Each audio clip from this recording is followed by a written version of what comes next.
दोस्तों, कहते हैं अगर इंसान के पास पैसा ना भी हो, लेकिन अगर उसके पास अक्ल हो तो वो बड़े से बड़े अमीर को भी हरा सकता है। आज की कहानी है एक चतुर आदमी हरीराम की। एक छोटा सा गांव था जहां हरीराम नाम का एक गरीब लेकिन बहुत समझदार आदमी रहता था। लोग कहते थे इसके पास पैसे नहीं पर दिमाग सोने जैसा है। एक दिन गांव में एक अमीर सेठ आया। उसने ऐलान किया, सेठ, जो आदमी एक ही रात में खेत में खंबा गाड़ दे, फसल उगा दे और सुबह कटाई भी दिखा दे, उसे मैं 100 सोने के सिक्के दूंगा। गांव वाले हंस पड़े। सब बोले ये नामुमकिन है।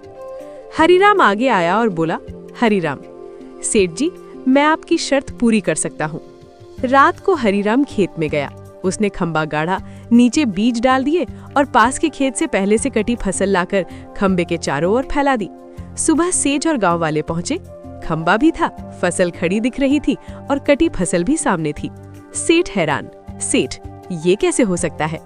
हरीराम मुस्कुराया, हरीराम, सेठ जी, आपने कहा था दिखाओ, ये नहीं कहा था कि सब उसी रात पैदा हो।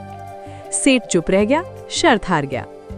सेठ ने इनाम दे दिया और गांव वालों ने सीख ली। मॉरल, सीख, अक्ल से बड़ा कोई हथियार नहीं होता। दिमाग का सही इस्तेमाल इंसान को आगे बढ़ाता है।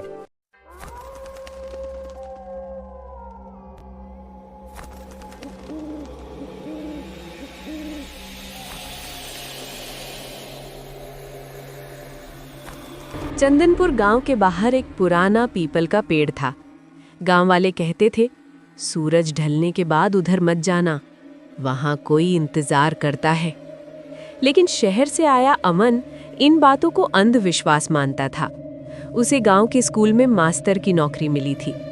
पहली ही रात गांव का चौकीदार बोला, मास्टर साहब, रात को पीपल के पास से मत गुजरना। अमन हंस दिया, डराने से भूत सच नहीं हो जाते काका। तीसरे दिन अमन देर रात लौट रहा था। रास्ता छोटा था, वही पीपल वाला। अचानक छन छन जैसे किसी के पायल की आवाज। अमन रुका। पीपल के नीचे सफेद साड़ी में एक औरत खड़ी थी, चेहरा नीचे झुका हुआ। कौन है? अमन ने पूछा। औरत ने धीरे से कहा, मुझे घर छोड़ दो। उसकी आवाज में अजीब सी ठंडक थी। अमन का गला सूख गया, फिर भी उसने हिम्मत की। तुम्हारा घर कहाँ है? औरत ने उंगली से कब्रिस्तान की ओर इशारा किया। अमन के हाथ कांपने लगे। वो पीछे मुड़ा और भागने लगा, लेकिन पीछे से आवाज आई, मास्टर साहब। वही आवाज अब उसके कान के बिल्कुल पास थी। अगली सुबह गांव में हड़कंप मच गया। अमन स्कूल नहीं आया। पीपल के नीचे उसकी चप्पल मिली और जमीन पर मिट्टी से लिखा था, अब अगला कौन? गांव के बुजुर्ग ने सच बताया। सालों पहले एक औरत को उसी पीपल के नीचे दहेज के लिए जिंदा जला दिया गया था। उसकी आत्मा आज भी रात में किसी का साथ मांगती है। जो उसे नजरअंदाज करता है वो लौटकर नहीं आता। आज भी चंदनपुर में सूरज ढलते ही कोई पीपल के नीचे नहीं जाता, क्योंकि कहा जाता है वो अब भी इंतजार कर रही है। अगर वीडियो पसंद आई हो तो लाइक करें, शेयर करें, सब्सक्राइब करना ना भूलें। मिलते हैं अगली वीडियो में। तब तक के लिए स्वस्थ रहिए, मुस्कुराते रहिए।